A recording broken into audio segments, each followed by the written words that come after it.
Alright, so coming out to the garage, I'm got some stuff playing in the background. Buddy Adam Dory, his podcast, That's Cool Drink. Watch it every Thursday. It's my day off, so I always tune in. So if you guys have any questions about drag and drive events, that's the guy to go to. He's an announcer for Rocky Mountain Race Week, so always got to check him out. So have him playing in the background. And while I'm giving shout outs, I want to shout out my buddy Justin over at Casper's Electronics. Hit him up a couple weeks ago about the injector harness I had for the Holly Terminator X.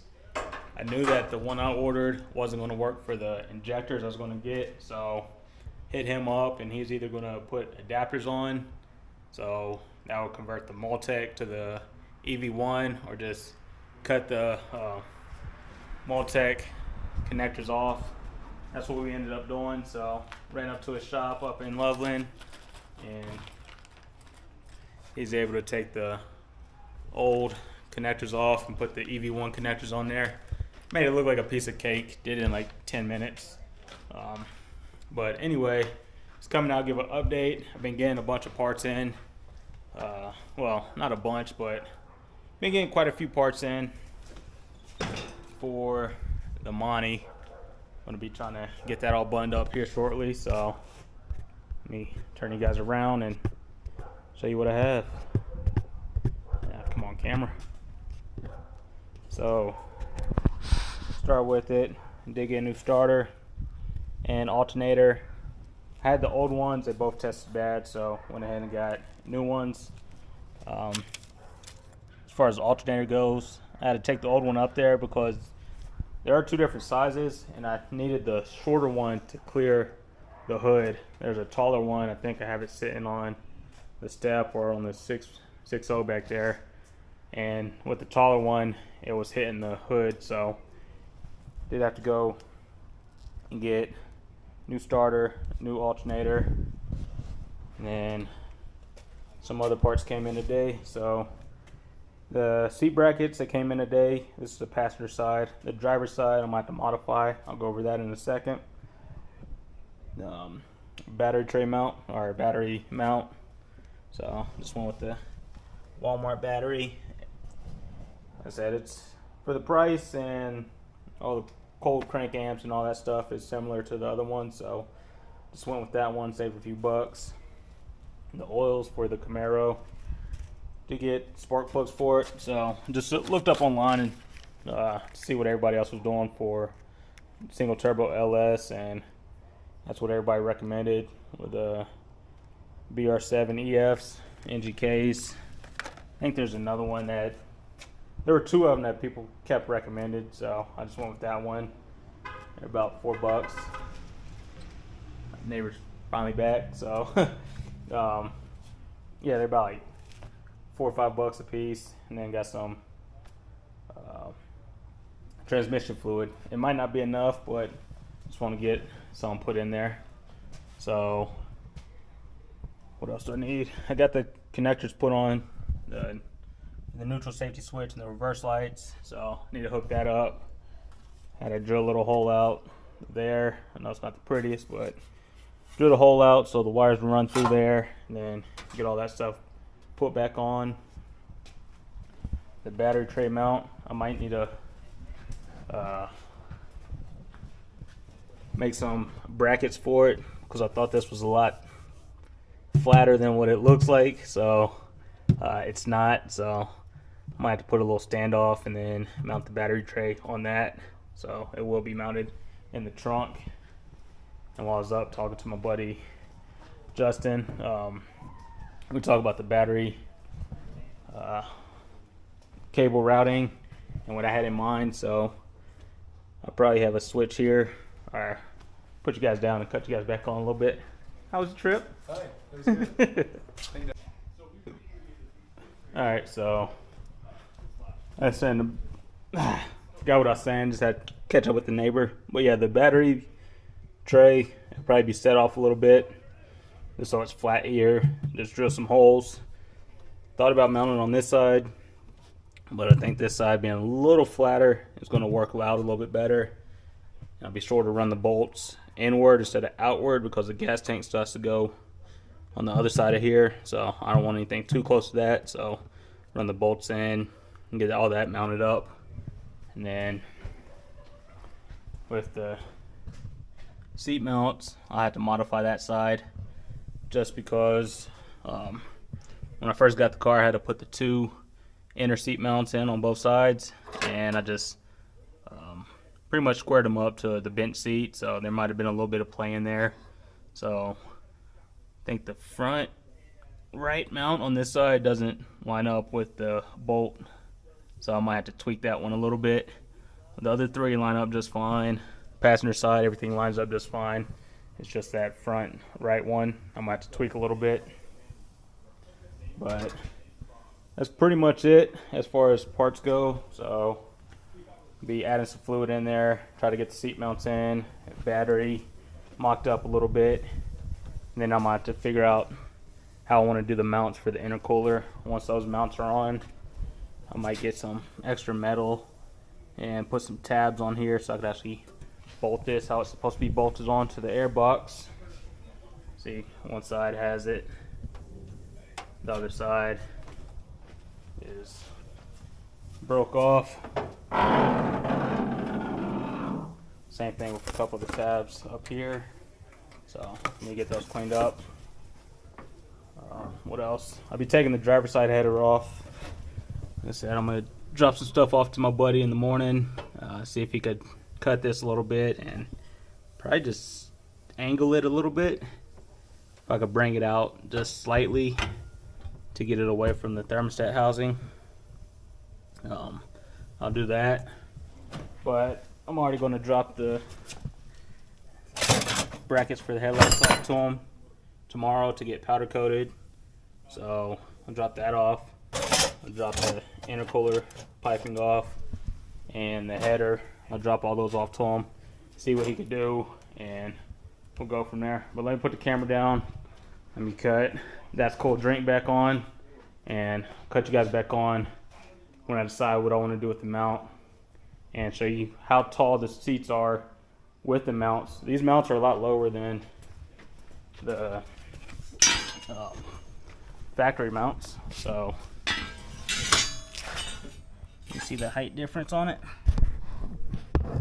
So even with these being shorter, once the seat is actually on the mount in there, they're pretty close to the ceiling. So if I would have went the taller seats, it'd have probably been rubbing. So I'll get one of these mocked up and show you guys that, and then probably call it a day. Alright, so this is the height they're going to be at when they're on the mount. So you see, once you go up a little bit taller, it's pretty much going to be above the window. So it's going to be a little high. Even this, I think it's a little high, but it looks good in there. Not too out of place. But it will be on sliders, so it does have the built-in sliders on the bottom. But that's the height you're looking at with the 36-inch tall seat. So I think that's from the bottom of the seat to the top of it, not just this back part, I believe.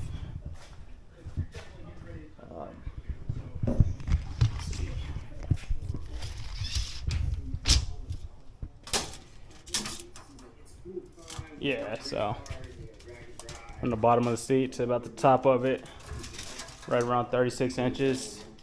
The other style I wanted was 38, so it's definitely a big difference between the two. Here you still have probably 6 inches of room between the roof and the top of the seat. So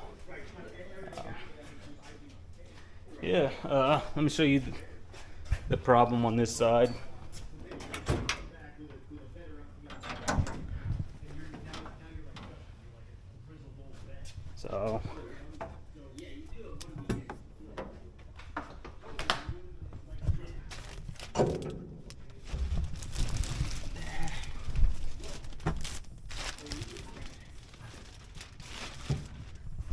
So I think this one is just slightly off.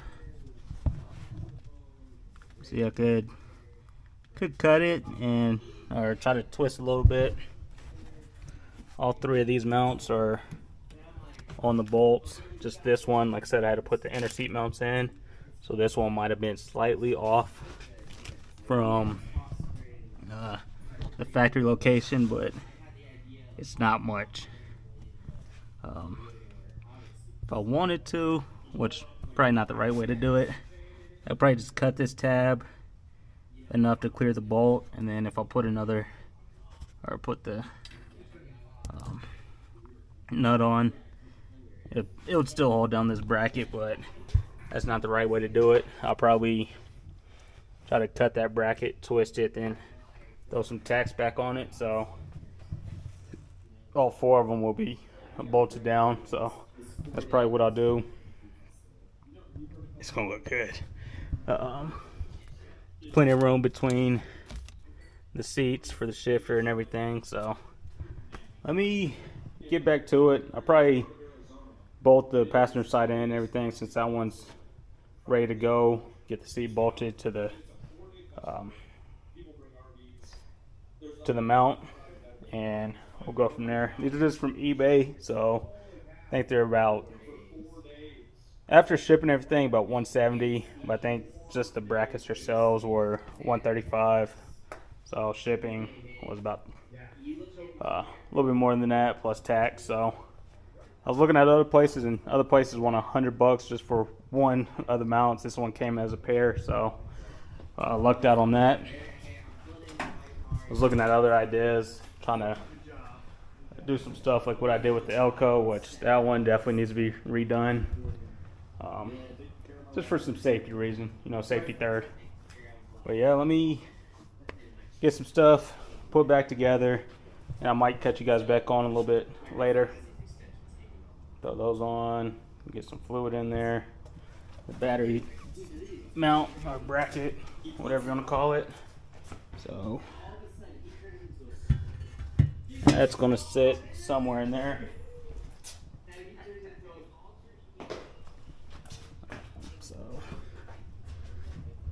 So like I was saying, try to get it as low as possible, but it's not exactly flat. I really don't want it as too much of an angle, but I don't think it really matter. So might try to do it there and just get like about 2-3 inch, or about a 2-inch standoff on both sides. So might do something like that just to get it secured into place. But if I do need to bring it to the wall to make it easier, I could also just mount it like that, but we'll see. So yeah, and the plan for the battery, I think I was watching Penny Ellis's one video, and he kind of has, I think he still has his battery up front, but as far as the idea of the wires coming off the battery, so I have the battery here, I have a disconnect or a fuse back here in this area. I run one cable all the way up into, I think, the engine bay. And I'm thinking about just putting I think it's a junction box or a battery, pretty much yeah, like a junction box, I believe that's what it's called. Put it in this area somewhere and have the wire coming off the battery plug into one of them, and they'll have like 3 or 4 more studs, and off of each one of those I'll have one going to the starter, one wire going to the alternator, and then another one going to a relay box. And that relay box probably be about, I think, 3 relays up here, 3 or 4 relays up here. It might just be 2 for the fans, and might have an extra one for if I do decide to put a pusher fan on it. So I have a relay box up here, and then I think a relay box on the back also. One for the fuel pump, I believe, and then I don't know if I want to run the third one up here or one back there for the transmission cooler, which I have that somewhere. I really need to decide on where to mount that before I get too far along with it and button everything else up. Well, yeah, the transmission cooler will be under the driver's side seat for the most part, or that side of the car up underneath. So yeah, that's the plan. I think I did enough rambling on. You guys see the parts that I have, the parts I need to get. So just need to get to it and start buttoning everything up, and I'll catch you guys on the next one.